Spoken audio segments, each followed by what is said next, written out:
लेकिन क्या ये पॉइंट अपने आप से हो जाएंगे? तो उन्होंने ये बताया कि ये स्वतः नहीं होगा, इन्हें अपने आप से प्राप्त नहीं किया जाएगा, ये सपना अपने आप से साकार नहीं हो पाएगा। तो ये बात आपको काहे में लिखनी है? पैसिव वॉइस में, क्योंकि यहाँ हमें फोकस करना है विज़न पर। तो the vision will not B, will का पैसिव काहे में बनाएंगे? Will be, shall be.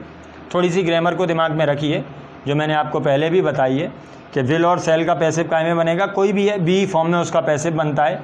जैसे डू और डज का पैसिव इज एम आर में, इज एम आर का passive is being, am being, are being में, हैज एब का हैज बीन, एब बीन में। ठीक इसी तरीके से विल शैल का विल बी और शैल बी में। नॉट है तो बीच में आ गया कि the vision will not be. अब रियलाइज का थर्ड करेंगे, रियलाइज्ड, कि सपना साकार नहीं किया जाएगा spontaneously, spontaneously. The vision will not be realised spontaneously, कि सपने को स्वतः ही साकार नहीं किया जाएगा। मतलब ये जो सपना है वो अपने आप से साकार नहीं होगा। बात आ गई समझ में? कि the vision will not be realised spontaneously. एक तो उन्होंने ये कहा कि कैसे सपने को साकार करेंगे, तो पहले तो ये क्लियर कर लें कि सपना खुद ब खुद पूरा नहीं हो जाएगा। एक तो अपने आप नहीं होगा, और ना ही, नॉर मतलब ना ही। और ये मैंने जब चैप्टर पढ़ाया था तब भी बताया था कि जो निगेटिव कंजक्शन हैं, निगेटिव कोऑर्डिनेटर्स हैं, आगे चल के आपको जब क्लॉज पढ़ेंगे तो वहाँ देखेंगे कोऑर्डिनेट कंजक्शन होंगे। तो जो नेगेटिव कोऑर्डिनेटर्स होते हैं उनसे जब हम किसी सेंटेंस को स्टार्ट करते हैं तो उस सेंटेंस को यस नो टाइप इंटरोगेटिव में लिखना होता है, मतलब हेल्पिंग वर्ब को सब्जेक्ट से पहले लिखना होता है। चूँकि नॉर एक नेगेटिव कंजक्शन है, ना ही इसका अर्थ है, इसलिए इट कैन बी ये होना चाहिए था, इट कैन बी। इसकी जगह पर हेल्पिंग वर्ब को पहले लेंगे तो कैन इट बी हो जाएगा। ठीक, तो nor it can be left, ये भी पैसिव वॉइस है। ना ही ये अपने आप पूरा हो जाएगा और ना ही इसे छोड़ा जा सकता है। तो nor it can be left, ना ही इसको छोड़ा जा सकता है। किस पर? To the government. अगर भारत के नागरिक ये सोच करके बैठें कि हमने तो गवर्नमेंट चुन ली है, गवर्नमेंट भारत को विकसित करे, तो ये अकेली गवर्नमेंट का बूता नहीं है, या अकेली गवर्नमेंट ये नहीं कर सकती। तो nor it can be left to the government, कि ना ही हम इसे अकेली सरकार पर छोड़ सकते हैं। दूसरा, प्लानर्स, योजना बनाने वालों पर, कि जो हमारे देश के लिए योजनाएं बनाते हैं अकेली उनकी भी जिम्मेदारी नहीं है, क्योंकि उनका काम अच्छी योजनाएं बनाना है। उन योजनाओं पर काम करने का काम सरकार का है, लेकिन उसमें सहयोग करने का काम जनता का भी। तो nor it can be left to the government, कि ना तो इसको सरकार पर छोड़ा जा सकता है। नॉर के साथ कैन कैसे आया वो समझ में आ गया होगा। Nor can it be left होना चाहिए था कि इट कैन बी लेफ्ट, लेकिन आप क्या लिखेंगे कि nor can it be left, कि ना ही इसको छोड़ा जा सकता है टू द गवर्नमेंट, प्लानर्स, और किस पर? साइंटिस्ट। हम ये सोचें कि भारत को विकसित करने का काम तो वैज्ञानिकों का, अकेले का किसी का नहीं है, इन सब की भी भूमिका है, लेकिन साथ में आगे देखें साइंटिस्ट, वैज्ञानिकों पर, और इकोनॉमिस्ट्स या अर्थशास्त्रियों पर, जो देश की आर्थिक नीतियां बनाते हैं, पैसे को किस तरीके से बढ़ाना है, खर्च करना है, तो इन पर भी। एलोन मतलब अकेले, कि इन व्यक्तियों पर आप अकेले इस जिम्मेदारी को नहीं छोड़ सकते। बात आई समझ में? इसका मतलब ये नहीं है कि इनकी भूमिका नहीं होगी, ये भी काम करेंगे, लेकिन साथ में हमें भी जुड़ना होगा। तो जैसे आपके दिमाग में आ गया कि how can we realise the vision, हम सपने को कैसे साकार कर सकते हैं, तो पहले आप लिखेंगे कि सपना खुद ब खुद पूरा नहीं हो जाएगा, विल नॉट बी रियलाइज्ड।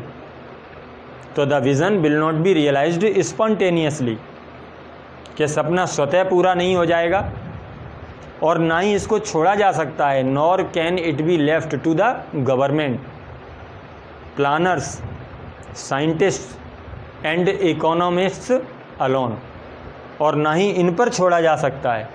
तो एवरीवन हैज़ अ रोल, इसमें किसकी भूमिका होगी? एवरीवन, प्रत्येक व्यक्ति, has a role to play, हर व्यक्ति की भूमिका होती है निभाने के लिए। यानी हर व्यक्ति को इसमें भूमिका निभानी होती है, हर व्यक्ति की इसमें भूमिका होती है। अगर देश कोई विकसित देश बनाए तो उसका एक एक व्यक्ति ने उसके लिए मेहनत करी है। Everyone has a role to play, और एवरीवन में कौन, वो स्पष्ट और किया है कि each and every person in India. इसे अच्छे से समझिए, ईच एंड एवरी पर्सन क्यों लगाया यहाँ?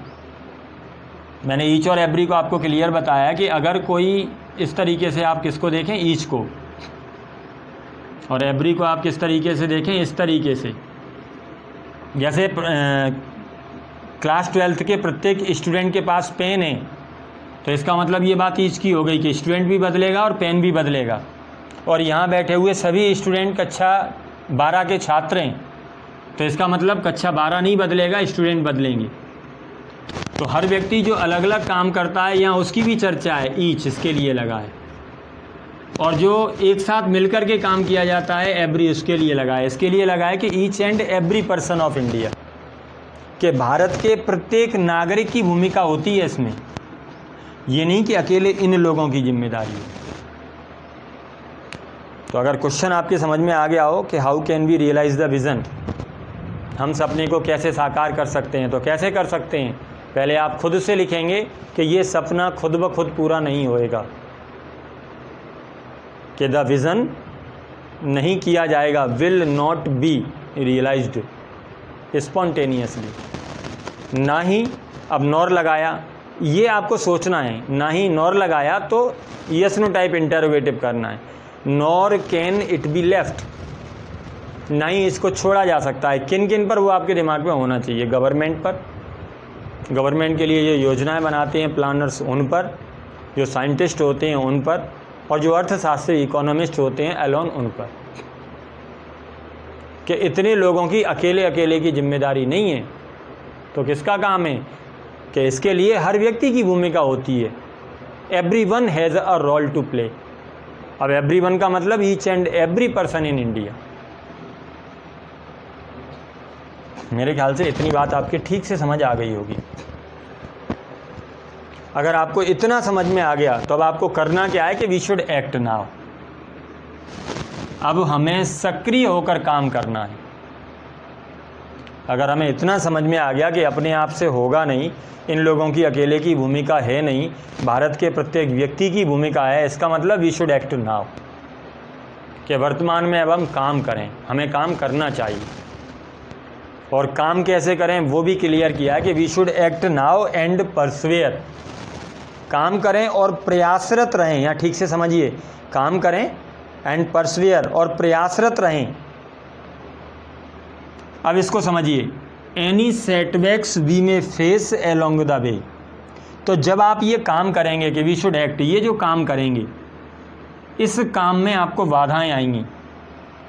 अब आप सोचेंगे कि विकास के लिए हम काम क्या करें? काम आप अलग से नहीं करें कोई भी, आप जो काम करते हैं उसी को करें। जैसे जो स्टूडेंट हैं पढ़ाई का काम कर रहे हैं, आप उसी को करें, लेकिन उस पढ़ाई के काम में बाधाएं आएंगी, और कुछ स्टूडेंट उन बाधाओं से डर करके पढ़ाई छोड़ देंगे। तो अब्दुल कलाम जी कह रहे हैं कि आप जो काम करते हैं उसी को करें, लेकिन आप क्या करें? प्रयासरत रहें, रिगार्डलेस, परवाह किए बिना, ऑफ एनी सेटबैक्स, किसी भी बाधा की। यानी काम करते समय आप बाधाओं की परवाह नहीं करें, आप काम में इस तरीके से प्रयास करें कि आप बाधाओं की परवाह नहीं करें। वी में फेस, जो हमें आती हैं, जिनका हम सामना करते हैं, एलोंग द वे, रास्ते में। यानी काम करते समय हमें रास्ते में, या काम करते हुए हमें जो बाधा आती हैं उस काम को करने में, उन बाधाओं की परवाह किए बगैर हम उस काम के लिए प्रयासरत रहें। तो वी शुड एक्ट नाउ, हमें अब काम करना चाहिए, एंड परसवेयर, और प्रयासरत रहना चाहिए, ऑफ एनी सेटबैक्स, किसी भी बाधा का, किसी भी बाधा की परवाह किए बिना हमें प्रयासरत रहना चाहिए। बाधा कौन सी? तो वो आप आगे लिखेंगे, ऑफ एनी सेटबैक्स के बाद क्या लिखेंगे? कौन सी बाधा? कि वी में फेस अलोंग द वे, वो बाधा जो हमें काम करते हुए मिलती हैं, वो बाधा जिनका सामना हम करते हैं, वी में फेस अलोंग द वे। सारी बातें क्लियर हो गई होंगी। तो फर्स्ट ऑफ ऑल तो आपको तो ये समझना है कि जो how can we realise the vision, कि हम सपने को कैसे साकार कर सकते हैं। तो पहले आप हिंदी में दिमाग में बिठाइए कि सपना खुद ब खुद पूरा नहीं हो जाएगा और ना ही कुछ लोगों पर इसे छोड़ा जा सकता है, कुछ चुनिंदा लोगों पर भी इसे नहीं छोड़ा जा सकता, क्योंकि ये एक टीम वर्क है, पूरे देश को काम करना होगा। तो पहले तो ये खुद ब खुद पूरा नहीं हो जाएगा, खुद ब खुद स्वतः spontaneously. The vision will not be realised spontaneously. और ना ही इन लोगों पर छोड़ा जा सकता है कैन बी, नॉर लग गया तो nor can it be, nor can it be left to the government, planners, scientist और इकोनॉमिक्स एलोन। तो स्वतः नहीं होगा, इन लोगों पर नहीं छोड़ा जा सकता, तो अब आपको बताना होगा कि कौन करेगा। तो करेगा कौन कि everyone has a role to play. Everyone मतलब एवरी इंडियन पर्सन, हर भारतीय व्यक्ति की भूमिका होगी। Everyone has a role to play, तो हर व्यक्ति को काम करना होगा। और हर का मतलब यहाँ कैसे है कि each and every person in India. तो एवरीवन को आगे क्लियर कर दिया कि each and every person in India. ठीक, अब इतना अगर आपकी समझ में आ गया कि हर व्यक्ति को काम करना होगा, तो क्या करें कि वी शुड एक्ट नाउ। इसका मतलब अब हम काम करें। और काम कैसे करें? एंड परसियर, और प्रयासरत रहें। काम करें और प्रयासरत रहें। काय के लिए प्रयासरत रहें?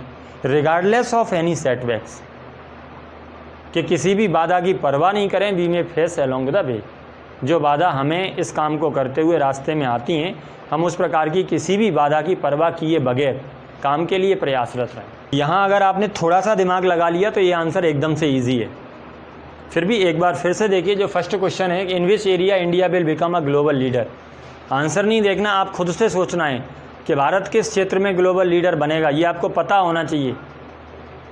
तो सर्विस सेक्टर में होगा। अब लिखना कैसे है, फिर ये सोचो कि भारत सर्विस सेक्टर में उभर के आएगा, क्योंकि अभी तो नहीं है। इसका मतलब हम यहाँ इमर्ज लगाएं बिकम के प्लेस पर, कि India will emerge as a global leader in the service sector. और सर्विस सेक्टर में अगर हम ग्लोबल लीडर बनेंगे तो कैसे, कि हमें नौकरी देनी पड़ेगी देश के अंदर और देश के बाहर, लोगों के लिए काम उपलब्ध कराना पड़ेगा। तो providing excellent services within the country and outside.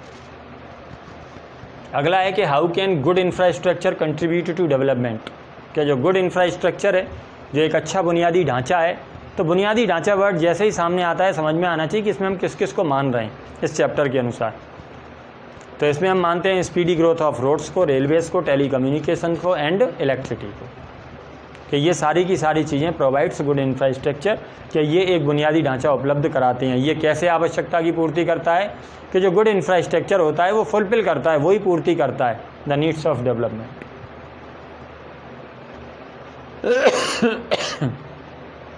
इसके बाद अगला क्वेश्चन है कि how can be realise the vision, कि हम सपने को कैसे साकार कर सकते हैं। तो आप सोचिए कैसे कर सकते हैं, कि ना तो ये खुद से होगा, ना प्लानर्स, साइंटिस्ट, गवर्नमेंट की अकेले की भूमिका है। तो फिर किसको करना होगा, कि हर व्यक्ति की भूमिका होती है। Everyone has a role to play. अब एवरीवन का मतलब each and every person in India, उसकी भूमिका होती है। और हर व्यक्ति की भूमिका होती है, इसका मतलब वी शुड एक्ट नाउ। अब हमें काम करना चाहिए एंड परसियर, और प्रयासरत रहना चाहिए। Regardless of any setbacks we may face along the way. Clear? चलिए इसके बाद देखिए आपका जो नेक्स्ट क्वेश्चन है।